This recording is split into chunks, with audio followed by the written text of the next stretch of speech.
ETF index mutual funds నేర్చుకుని stock మార్కెట్లో రాణించాలనుకుంటున్నారా? వెంటనే ఈ నెంబర్కి కాల్ చేయండి. హలో నమస్తే, వెల్కమ్ టు సుమన్ టీవీ. ప్రస్తుతం మనతో పాటు law of attraction and ho'oponopono trainer Harika గారు ఉన్నారు. వీతో ఈరోజు కొన్ని విషయాలు మాట్లాడదాం. హలో అండి హారిక గారు, నమస్తే. నమస్తే.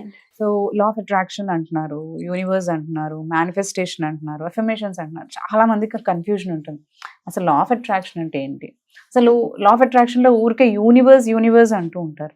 అసలు యూనివర్స్ అంటే ఏంటంటే అదే అన్న మనకి అంటే అనుకున్నది జరుగుతుంది, యూనివర్స్ ఇచ్చేస్తుంది అని అంటున్నారు. అసలు యూనివర్స్ ఏంటి? అసలు ఎందుకు ఇవ్వాలి? మనం కోరుకుంది దాన్ని ఎందుకు ఇస్తుంది అసలు?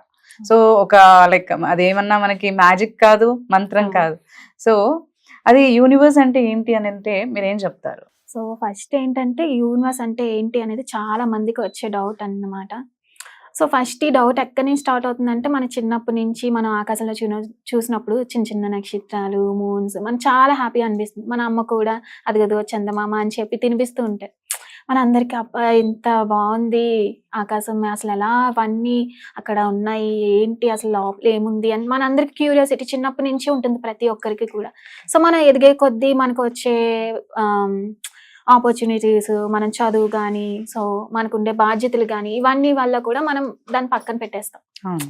సో ఫస్ట్ ఏంటంటే మనము యూనివర్స్ వేరు వేరు కాదు, అది మెయిన్ థింగ్. చాలా మంది ఏంటంటే మనం వేరు యూనివర్స్ వేరు అనే థాట్లో ఉంటున్నారు. సో ఫస్ట్ ఏంటంటే మనం వేరు కాదు, యూనివర్స్ వేరు. మన అంటే యూనివర్స్ మనం కూడా ఒకటి. సో ఎలా చెప్తున్నామా అంటే ఫస్ట్ మనకి యూనివర్స్ ఎలా స్టార్ట్ అయింది, ఎక్కడి నుంచి వచ్చింది, అసలు మనం ఎలా వచ్చాము అంటే మనకి సైన్స్ ఏం చెప్తుందంటే బిగ్ బ్యాంగ్ థియరీ అని చెప్తుంది. సో బిగ్ బ్యాంగ్ థియరీలో ఏం చెప్తున్నారు? బిగ్ బ్యాంగ్ అంటే ఒక పెద్ద విస్ఫోటనం జరిగింది. సో అక్కడి నుంచి మన యూనివర్స్ అనేది స్ప్రెడ్ అవడం జరిగింది. సో ఇప్పటికి స్ప్రెడ్ అవుతూనే ఉంది, ఇంకా ఇన్ఫినిటీ అనమాట. ఎక్కడి వరకు ఉందనేది మనం కూడా ఇంకా కనిపెట్టలేదు. సో అందుకే మనం అనంతమైన విశ్వం అంటున్నాం. So unlimited. సో మనం కోరుకున్న కోరికలు కూడా అందరూ లిమిటెడ్ గా కోరుకోవద్దు. యూనివర్స్ అనేది అన్లిమిటెడ్. సో మన కోరికలు కూడా దానికి కూడా లిమిట్స్ ఉండద్దు.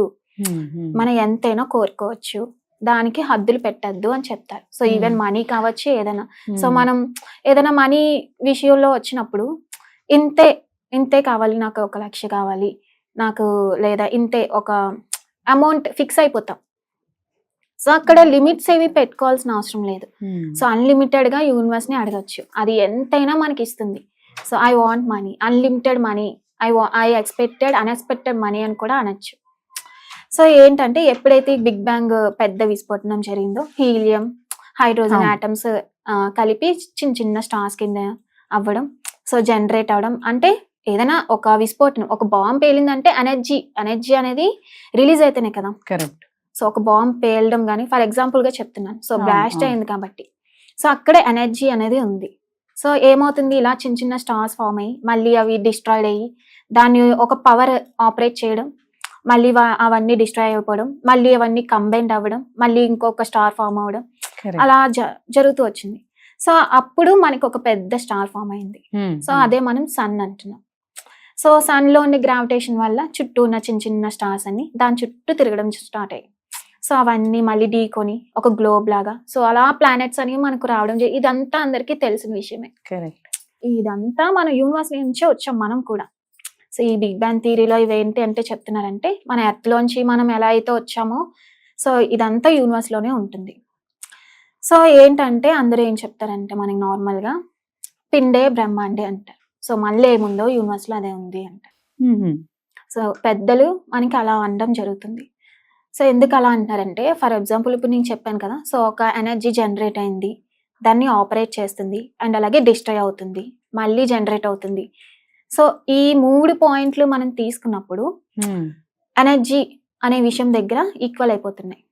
ఎనర్జీ అనే మ్యాటర్ దగ్గరికి వచ్చేసరికి 3 కంబైండ్ అయిపోతున్నాయి. ఆపరేట్ చేయడం ఇవన్నీ కూడా ఎనర్జీ ఉంటేనే అవుతుంది కదా. సో ఏంటంటే ఎనర్జీకి మనకి ఐన్స్టీన్ గారు ఏం చెప్పారు, నార్మల్ గా ఎనర్జీ ఫైన్ చేయాలంటే E=mc² అన్నారు. చెప్పిన ఫార్ములా అది. సో మన ఎనర్జీ కనుక్కోవాలంటే ఒక mass into speed of velocity లేదా స్పీడ్ ఆఫ్ మాస్, సో ఇలా చెప్పారు. సో ఏమవుతుందంటే మనకి ఎనర్జీ ఫామ్ అవుతుంది. సో ఒకవేళ మన ఎనర్జీని స్పీడ్ ఆఫ్ వెలాసిటీ బై చేస్తే మనకి మాస్ అవుతుంది, అంటే మెటీరియల్ అవుతుంది, ఒక ఆటమ్ గా ఫామ్ అవుతుంది, ఒక థింగ్ గా. అని చెప్తారు. సో మనకి ఎప్పుడైతే సౌండ్ అనేది 50,000 per second వైబ్రేట్ అవుతుందో అది ఎనర్జీగా ఫామ్ అవుతుంది. సో అదే మనకి ఒక 60,000 per second వైబ్రేట్ అవుతుందో అది మనకి హీట్ అవుతుంది. అదే ఒక 70,000 per second అవుతుందో అది మనకి వైబ్రేషన్ అవుతుంది. సో మనకి ఏదైతే థాట్స్ అంటే వీటన్నిటికన్నా మనకి ఎక్కువ ఎనర్జీ రిలీజ్ చేసేది ఏంటంటే మన యొక్క ఆలోచన. సో మనం ఏదైతే ఆలోచన చేస్తున్నామో వీటికన్నా కూడా మనకి ఎక్కువ ఎనర్జీ అనేది అవసరం అవుతుంది. అంటే మనం ఒక థాట్ యూనివర్స్ కి రిలీజ్ చేసినప్పుడు చాలా ఎనర్జీ అనేది మనం రిలీజ్ చేయాల్సి. సో అక్కడ ఇక్కడ కనెక్షన్ ఏంటి అంటే మనం నార్మల్ గా జనరల్ గా ఏదైనా థింగ్ కానీ మనం కానీ ఈ భూమి మీద ఉండే ప్రతి వస్తువు కూడా ఎనర్జీ అంటాం. సో ప్రతిదీ వైబ్రేట్ అవుతూ ఉంటుంది, ప్రతి దానికి ఎనర్జీ ఉంటుంది. మనం ఏం మాట్లాడినా అవి రిసీవ్ చేసుకుంటూ ఉంటాయి. ఈవెన్ వాల్స్ అయినా, వాచ్ అయినా, ఈ రింగ్స్ అయినా, ఏవైనా సరే ప్రతి ప్రాణం ఉన్నదే అనుకుంటూ ఉంటారు చాలా మంది. సో ప్రాణం లేని దానికి కూడా ఎనర్జీ ఉంటుంది.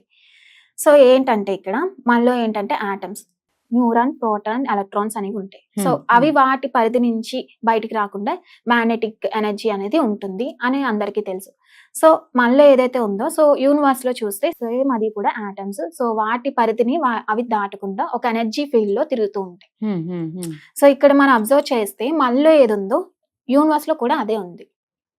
సో చాలా మంది ఏంటంటే మనం వేరు, యూనివర్స్ వేరు అనుకుంటుంటారు. సో ఇక్కడ ఏంటంటే మనలో ఏది ఉందో యూనివర్స్ లో అదే ఉంది. సో మనం ఎప్పుడైతే ఒక కోరికను మనకి ఇది కావాలి అని మనం అనుకుంటూ ఉంటామో సో ఆ ఎనర్జీ ఏమవుతుందంటే ఏదో ఒక సోర్స్ కి, ఈ యూనివర్స్ లో ఉండే ఏదో ఒక సోర్స్ కి కనెక్ట్ అయ్యి సో అది మేనిఫెస్టేషన్ జరగడం జరుగుతుంది. సైన్స్ యూనివర్స్ అంటున్నారు మీరు. ఎస్. సో కాబట్టి మనము యూనివర్స్ వేరు వేరు కాదు, రెండు ఒకటే. సో మనం అన్లిమిటెడ్ గా ఏదైనా అడగచ్చు యూనివర్స్ ని, దీనికి హద్దు అంటూ లేదు. అనంతమైన విశ్వం మీకు ఏదైనా ఇవ్వగలదు. బట్ కాకపోతే మనకి యూనివర్స్ కి ఉన్న కనెక్షన్ మనమే పోగొట్టుకుంటున్నాం. ఎందుకంటే మనలోంచి వచ్చే నెగటివ్ థాట్స్ వల్ల ఈ కనెక్షన్ ఏదైతే ఉందో అది కట్ అయిపోతుంది. సో దాని వల్ల మనం ఏమనుకుంటున్నాం అంటే మనం వేరు, యూనివర్స్ వేరు. అంటే మనం అనుకున్నది జరిగినప్పుడు మనం అలా ఫీల్ అవ్వము. సో మనం అనుకుంటున్నాము యూనివర్స్ ఇచ్చేస్తుంది, సో యూనివర్స్ మనం ఒకటే, నేను ఏదనుకున్నా అది జరుగుతుంది అనుకున్నాం. బట్ ఎప్పుడైతే మనలో నెగిటివిటీ ఎక్కువ అవుతుందో మనం ఏది అనుకున్నా అది జరగదు, దానికి క్వైట్ ఆపోజిట్ గా జరగడం స్టార్ట్ అవుతుంది. ఎందుకంటే మనం ఆలోచించేది ఒకటి, బయట రియాలిటీ ఒకటి. సో అప్పుడు మన ఫీలింగ్ ఎలా ఉంటుందంటే మనం యూనివర్స్ వేరు వేరు, సో మనం దాన్ని అడగాలి, మనం అడిగితేనే ఇస్తుంది. అది నిజమే, అడగాలి. ఎందుకు ఆ పొజిషన్ మనం ఎందుకు తెచ్చుకున్నాం అంటే మనలో ఉన్న నెగిటివిటీ ఎక్కువైనట్టు. సో పాజిటివ్ ఎక్కువైనప్పుడు మనం అడగాల్సిన అవసరం లేదు, జస్ట్ మీకు చిన్న థాట్ వస్తే అది మేనిఫెస్టేషన్ అయిపోతుంది. అంటే మీరు అంత ఎనర్జీలో, అంటే యూనివర్స్ మీరు ఒకే ఎనర్జీలో ఉన్నప్పుడు జస్ట్ మీ మైండ్ లో ఒక ఇమేజ్ వచ్చినా లేదా ఒక పర్సన్ గుర్తొచ్చినా ఏదైనా ఒక థాట్ వచ్చినా వెంటనే అది మేనిఫెస్టేషన్ అవ్వడం మీరు చూడగలరు, ఎక్స్పీరియన్స్ చేయగలరు. సో ఇక్కడ మనకి వచ్చిన మెయిన్ ప్రాబ్లం ఏంటంటే యూనివర్స్ మనం వేరు వేరు అనేది పీపుల్ లో చాలా ఎక్కువ అవుతుంది. సో ఈ విధంగా మనకి యూనివర్స్ కి ఉన్న సంబంధం అయితే ఇదన్నమాట. థ్యాంక్ యూ అండి. థ్యాంక్ యూ హారిక గారు.